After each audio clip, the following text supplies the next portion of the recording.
This is the MacBook Pro, the 14-inch, and here with me I have the one that has the M1 Pro chip, and it's the base model. So it's got an 8-core CPU, 14-core GPU, 16 gigabytes of RAM, and a 512 SSD in it. Is this worth your money, and should you be getting this as a video editor? How well is it gonna perform? In terms of performance, I've already done another video where I was testing it out inside Premiere Pro to see how it handles 6K Blackmagic RAW footage and 4K footage from a Sony a6400. So you can check that video out and see if that will work out for you and if this computer is worth it. The one thing that I love about Apple devices is that they have really good screens, especially when it comes to the color accuracy. Over the years, I've realized that the screen is important to me. I need the colors to be correct. It's a need.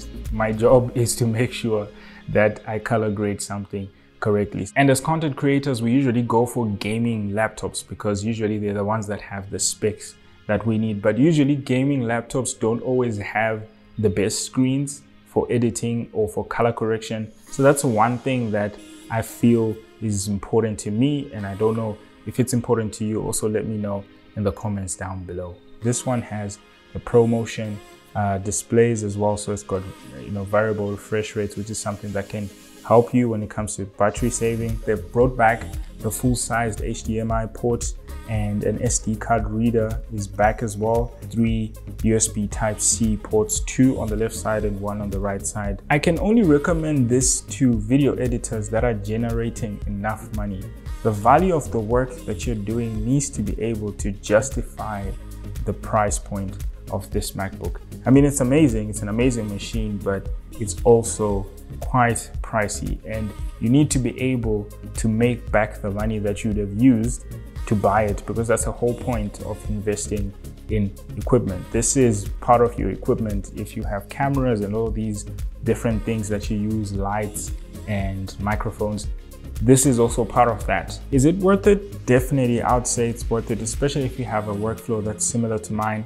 I've been using this in Premiere Pro, After Effects, Illustrator, InDesign, Photoshop, and I haven't really felt like it's slow. I haven't felt like it's been lagging or anything like that. But this could be different for you and your workflow. You know what you do on a daily basis. One of my key indicators to see how fast a computer is how fast it can open my editing applications. So I use Adobe, and I'm gonna try open Premiere Pro, After Effects, Lightroom, Illustrator, InDesign, and just give you an idea of how fast these actually open up. So we'll start with Premiere Pro and go. This is in real time. I'm not fast forwarding anything. And it's open. Photoshop, real time, it's open. Let's try InDesign, real time, it's open. Illustrator, Lightroom,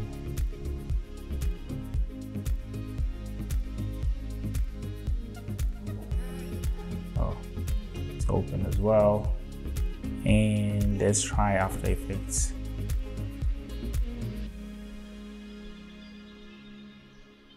Yeah, After Effects took just a little bit longer, but if I remember well, After Effects still hasn't launched a version that is optimized for the M1 processors, if I am correct. But the fact that all of these opened so quickly, and I can still open Chrome quite fast. What else can we open here?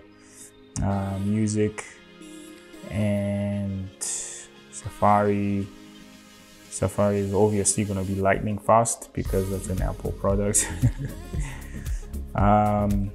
Yeah, I mean, everything here is open, and I don't feel like there's any lag. Can go through the different applications quite easily. This is quite good, especially compared to my old iMac from 2017. I cannot do this. It'll just die. It'll just die from all the pressure. And I'm using Adobe CC 2022, so these are the latest versions of these applications that I'm opening up. If you're editing 4K most of the time and HD footage, then this is definitely definitely going to be a beast. You're going to enjoy how it actually makes you more productive because it's such a small laptop, but it has so much power. Kudos to Apple for actually giving us something that is justifiable in terms of a price point and something we can use as video editors and content creators. This is the base model. So if this checks all your boxes, imagine what the other bigger brothers can do that have more RAM, more powerful CPU and GPU. Hope you enjoyed this video. If you did, please let me know in the comments down below. And if you haven't subscribed yet, please do consider subscribing. Apart from that, until next time.